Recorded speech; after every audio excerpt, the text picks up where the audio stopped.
جب قرآن میں واضح لکھا گیا ہے کہ نبی صلی اللہ علیہ وسلم اللہ کے آخری پیغمبر ہیں، وہ نہیں مانتا وہ مسلمان ہی نہیں ہے اس میں. کہ جو ختم نبوت کا کلاس تھا پاکستان کے آئین میں 1974 کوئی علماء نہیں لے کے آئے یا مشائخ نہیں لے کے آئے، اور اسی طرح مولویوں کے ہاتھ میں رہتا ہے سب کچھ. تو تم بھول جاؤ اس بات کو کہ عمران خان یا طاہر القادری کو انقلاب لے آئیں گے وہاں. اینی لا عمران خان صاحب نے کافی بھیجا میرے پاس. ہیلو دوستو، کیا حال چال؟ تو دوستو آپ نے وہ کہاوت تو سنی ہوگی کہ تیرے منہ پر تیرا اور میرے منہ پر میرا. ناظرین آج ہم ایک ایسے ہی شخص کی بات کریں گے جو تیرے منہ پر تیرا اور میرے منہ پر میرا ہوتا ہے. یعنی کہ وہ ان کے پاس جاتا ہے چاہتا ہے کہ یہ بھی خوش رہیں اور ان کے پاس جاتا ہے چاہتا ہے کہ یہ بھی خوش رہیں. بالکل ناظرین آج ہم بات کریں گے عمران خان صاحب کی کہ آخر ختم نبوت کے حوالے سے ان کا اصل موقف کیا ہے. پہلے ہم ان کی زبانی سنیں گے، پھر ہم دوبارہ ان کی بھی زبانی سنیں گے جن کا یہ عقیدہ ہے نعوذ باللہ کہ جو یہ کہتے ہیں کہ ختم نبوت نہیں، یعنی کہ آپ صلی اللہ علیہ وسلم آخری نبی نہیں ہے نعوذ باللہ، ان کے بعد ایک اور نبی آ سکتا ہے. تو ناظرین سب سے پہلے آپ ذرا یہ ویڈیو دیکھیں. جو نہیں مانتا وہ مسلمان ہی نہیں ہے اس میں. مجھے یہ بھی نہیں سمجھ آتی کہ یہ اس کے اوپر کنٹروورسی کیوں ہے.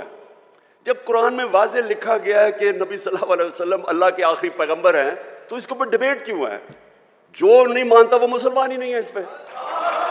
ناظرین عمران خان صاحب اس ویڈیو کے اندر واضح طور پر واضح الفاظ کے ساتھ یہ کہہ رہے ہیں کہ جو نہیں مانتا ختم نبوت کو اس پر ڈیبیٹ بنتی نہیں، وہ تو کافر ہے. جب قرآن میں واضح لکھا ہوا ہے کہ آپ صلی اللہ علیہ وسلم اللہ کے آخری نبی ہیں، یعنی کہ علماء اور مشائخ کے سامنے وہ کیا کہہ رہا ہے کہ اس میں کوئی ڈیبیٹ بنتی نہ ہی اس پر کوئی کوشش کرنا بنتی ہے. کہ قرآن میں تو واضح الفاظ ہیں کہ آپ صلی اللہ علیہ وسلم آخری نبی ہیں، جو نہیں مانتا وہ کافر ہے. اس کے اوپر تو کوئی الفاظ بنتا ہی نہیں. ناظرین یہ ان کا ایک موقف ہے جو علماء مشائخ کے سامنے ہے اور جو تمام سوشل میڈیا پر یہ اس وقت چل رہا تھا. اس کے بعد ناظرین آپ ذرا یہ ویڈیو دیکھیں کہ جو ختم نبوت کا کلاس تھا پاکستان کے آئین میں 1974 میں لے کے آئے.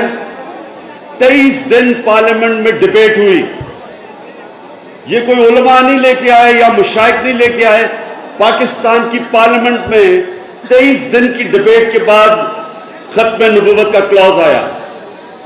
ساری قوم یہ پوچھنا چاہتی ہے کہ کون تھا اس کے پیچھے، کیا وجہ تھی. اس میں عمران خان صاحب فرما رہے ہیں کہ یہ ختم نبوت کا جو کلوز ہے یہ کون لے کر آیا ہے. 23 دن پارلیمنٹ کے اندر ڈیبیٹ ہوئی ہے، یہ کون لے کر آیا تھا؟ یہ کوئی علماء اور مشائخ نہیں لے کر آئے تھے. قوم کا یہ سوال ہے کہ آخر اس کے پیچھے کون تھا کہ 1974 کے آئین کے اندر یہ لکھا گیا کہ ختم نبوت کو نہ ماننے والا کافر ہے. یہ قوم اس سے سوال کرے گی آخر ان کے پیچھے کون ہے. ناظرین پچھلی ویڈیو میں کہہ رہے ہیں کہ بھئی کافر ہے علماء کے سامنے، اور اب کہہ رہے ہیں کہ کون لے کر آیا تھا. اگر علماء نہیں لے کر آئے تھے تو سوال یہاں پر بنتا ہے پھر آخر کون لے کر آیا تھا.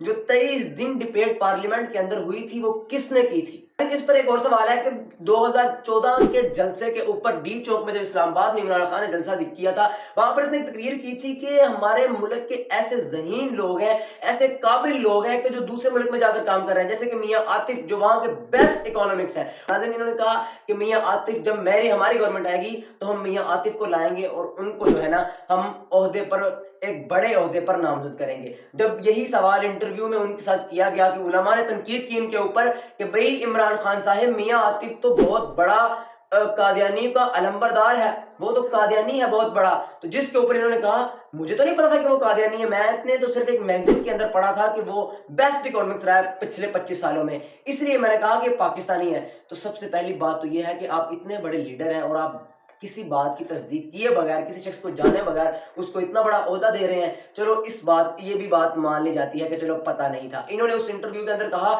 مجھے تو نہیں پتا تھا، میں تو صاف کہتا ہوں بھائی میرا یہ موقف ہے کہ آپ صلی اللہ علیہ وسلم کو آخری نبی نہ ماننے والا کافر ہے. اور ناظرین جب ان کی حکومت 2018 کی الیکشن کے بعد جب ان کی حکومت آئی تو انہوں نے میاں عاطف کو اقتصادی مشاورتی کمیٹی کا رکن بنا دیا، ماہر معاشیات بھی بنا دیا. پھر الحمدللہ ثم الحمدللہ ہمارے علماء کو اللہ زندگی دی، انہوں نے پھر دوبارہ تنقید کی اس حکومت کے اوپر، جس کے اوپر انہوں نے 7 ستمبر کو استعفیٰ دینے پر مجبور کر دیا اور اس کو ماہر معاشیات کے عہدے سے ہٹا دیا. اب اس میں کون سی بات سچ ہے، جو سب سے پہلے کی تھی یا درمیان والی یا آخر والی؟ سب سے پہلی کہ میاں عاطف کو لائیں گے، درمیان والی کہ مجھے تو نہیں پتا تھا، اور آخر والی پھر عہدے پر نامزد بھی کر دیا.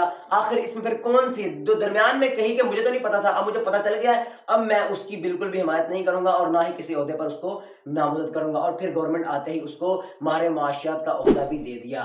آخر اس میں پھر کون سی بات سچ ہے اور اس میں عمران خان صاحب کا اصل موقف کیا ہے؟ اس کے بعد آپ ذرا یہ ویڈیو دیکھیں. But if your party was in power, what do you plan to do to repeal the 1974 Tehreek Insaf stands for justice. justice is for all human beings. In Quran, Allah is Rabbul Alameen for all human beings. He is the God for all human beings. My guarantee is that in Tehreek Insaf, there will never ever be injustice to anyone. So you plan whether on it's repealing the law whether it's the belief system or anything. 1974 that labels Any law. Muslims as non-Muslims? Any law that discriminates between human beings is unjust.